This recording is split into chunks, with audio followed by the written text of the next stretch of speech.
Hello student, last video में हम लोगों ने देखा था स्विच स्टेटमेंट के बारे में। अब हम लोग देखने जा रहे हैं looping statement. There are three kinds of looping statement. ठीक है, लूपिंग स्टेटमेंट तीन प्रकार के होते हैं, एक फॉर लूप, एक व्हाइल लूप और एक डू व्हाइल लूप। ठीक है, तो ये तीन प्रकार के हम लोग अभी लूपिंग देखने वाले हैं। इसमें सबसे पहला है हमारा for loop. For loop is a kind of looping statement in which a single or multiple lines are print in a repetitive manner।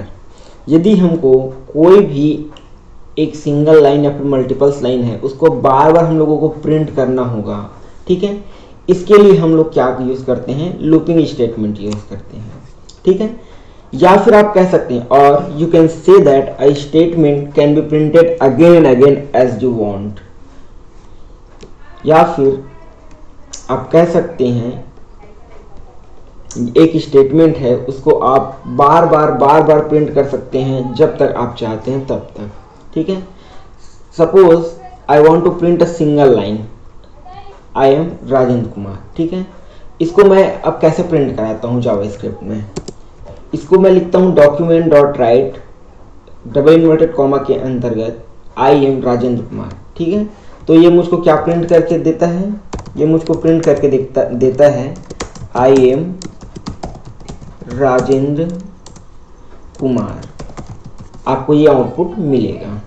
ठीक है, ये आउटपुट आपको मिलेगा।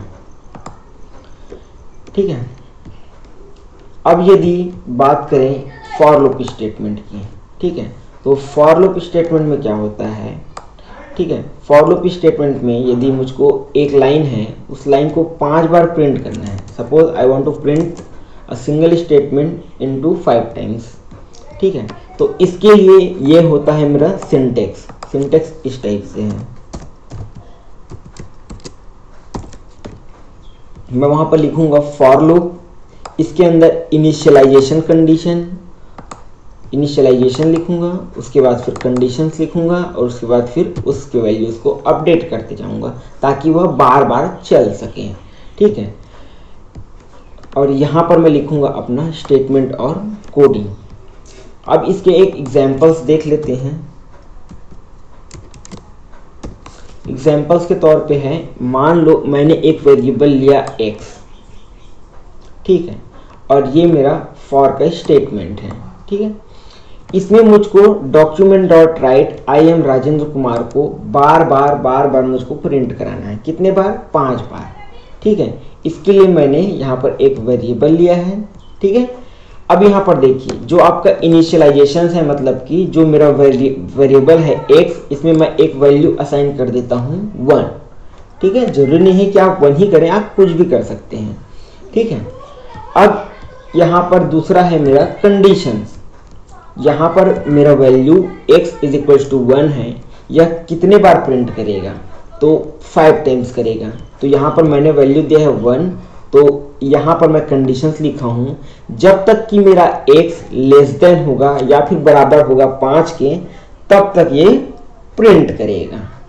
ठीक है, किसको प्रिंट करेगा, डॉक्यूमेंट डॉट राइट वाले लाइन को। ठीक है, सॉरी यहाँ पर मैंने i की जगह x की जगह i लिख दिया था, ये x है। ठीक है, अब क्या होगा, हर एक बार x की वैल्यू अपडेट करते जाएंगे। पहली बार जब हम लोग कंडीशंस में आएंगे तो हमारा x का वैल्यू होगा 1। ठीक है, इसको हम लोग यहाँ पर कंपेयर कराएंगे कंडीशंस पे, तो क्या होगा, 1 is less than equals to 5। जब यह कंडीशंस हमारा ट्रू होगा तब हम लोग इस स्टेटमेंट में आएंगे। जैसे इस स्टेटमेंट में आएंगे तो हमारा ये वाला लाइन प्रिंट होगा और हमको आउटपुट मिलेगा आई एम राजेंद्र कुमार। ठीक है, जैसे ये एंड ऑफ स्टेटमेंट है, एंड ऑफ स्टेटमेंट, ठीक है, यहाँ पर पहुंचेगा, हमारा जो वैल्यू रहेगा वो प्लस प्लस हो जाएगा। ठीक है, जो x की वैल्यू 1 थी अब क्या हो जाएगी, x की वैल्यू 2 हो जाएगी। अब फिर से अब हम लोग यहाँ पर कंडीशंस पे आएंगे। ठीक है, इनिशियलाइजेशन का प्रोसेस सिर्फ एक ही बार होता है जो हो चुका है। अब हम लोग डायरेक्ट कंडीशंस पे आएंगे। कंडीशंस पे अब हमारा वैल्यू क्या हो जाएगा, ये 2 जब हमारा प्रोग्राम रन होगा तो क्या मेरा 2 लेस देन है या इक्वल है 5 के, तो यस। फिर से मेरा ट्रू होगा तो मैं इस ब्लॉक पे फिर आऊँगा, तो फिर ये मेरा कितना बार प्रिंट हो रहा है, ये सेकेंड टाइम प्रिंट हो रहा है, ठीक है, ये वाला लाइन। उसके बाद फिर यहाँ पर जब एंड ऑफ दी प्रोग्राम में फिर आऊँगा मैं, तो उसके बाद मेरा x की वैल्यू प्लस प्लस से और इंक्रीज हो जाएगी। अब मेरा क्या हो जाएगा, 3 हो जाएगा, ठीक है। जब 3 हो जाएगा तो अब यहाँ पर कंडीशंस चेक क्या होगा मेरा, 3 is less than equal to 5 is true और नॉट। फिर से ट्रू होगा, फिर ये स्टेटमेंट प्रिंट होगा, ठीक है। कितना बार स्टेटमेंट प्रिंट हो गया, 3 टाइम्स। उसके बाद फिर से यहाँ पर मैं एंड ऑफ द प्रोग्राम पे आऊँगा। एंड ऑफ द प्रोग्राम में फिर से मेरा क्या होगा, x प्लस प्लस होगा, तो अब x की वैल्यू क्या हो जाएगी, 4 हो जाएगी। अब कंडीशन जब चेक होगा तो क्या होगा, 4 is less than equal to 5 is true और नॉट, ठीक है। फिर से हम लोग आएंगे अंदर क्योंकि हमारी स्टेटमेंट ट्रू है, तो फिर से ये लाइन प्रिंट होगा, तो ये हो गया 4 टाइम्स प्रिंटिंग, ठीक है।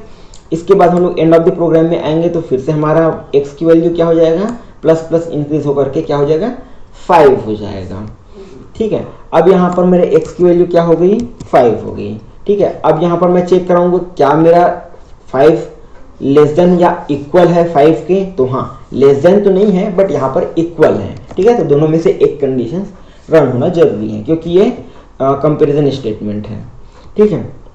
तो यहाँ पर 5 is less than equal to 5 is true और नॉट, ट्रू, ठीक है। तो फिर से ये वाला मेरा लाइन प्रिंट होगा। अब यहाँ पर मेरा क्या आएगा, 5 आएगा। तो इस प्रकार यहाँ पर आएगा नहीं, मतलब कि ये वाला मेरा जो स्टेटमेंट है उसको काउंट कर रहा हूँ मैं, काउंटिंग के लिए बनाया हूँ, ये कमेंट लाइन है, ठीक है, जो कि प्रिंट नहीं होता है। ये 5 बार मेरा प्रिंट हो गया। अब यहाँ पर मैं आऊँगा एंड ऑफ द स्टेटमेंट में फिर से, तो फिर उसके बाद फिर मुझको यहाँ पर x की वैल्यू क्या हो जाएगी, फिर से 1 इंक्रीज हो जाएगी। अब मुझको क्या मिलेगा, यहाँ पर 6 मिलेगा, ठीक है। अब फिर से कंडीशन चेक होगा, तो कंडीशन चेक होगा तो क्या मिलेगा, 6 is less than equals to 5 is true और नॉट, तो यहाँ पर हो जाएगा फॉल्स और मेरा प्रोग्राम हो जाएगा इस कर्ली ब्रेसेस के बाहर। उसके बाद फिर आपका इधर आगे का जो नेक्स्ट जो स्टेटमेंट रहेगा वो प्रिंट होगा, नेक्स्ट स्टेटमेंट जो रहेगा वो प्रिंट होगा, ठीक है।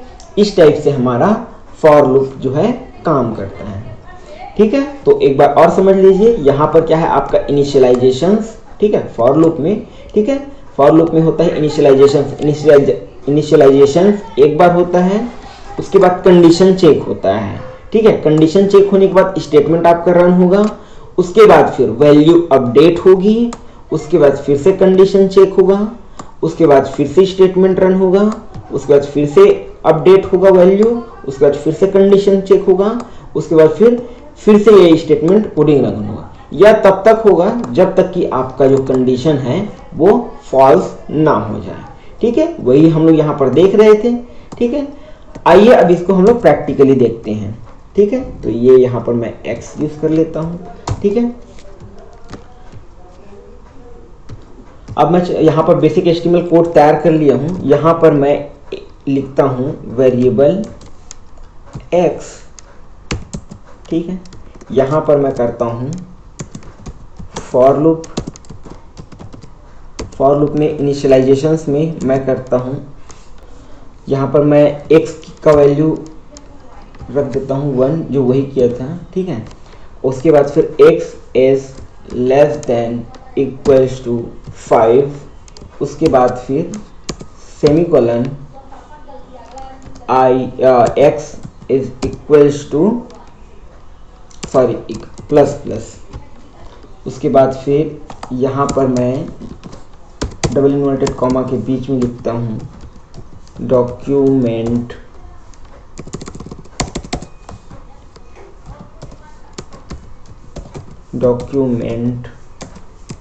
डॉट राइट, और यहाँ पर मैं लिखता हूँ I am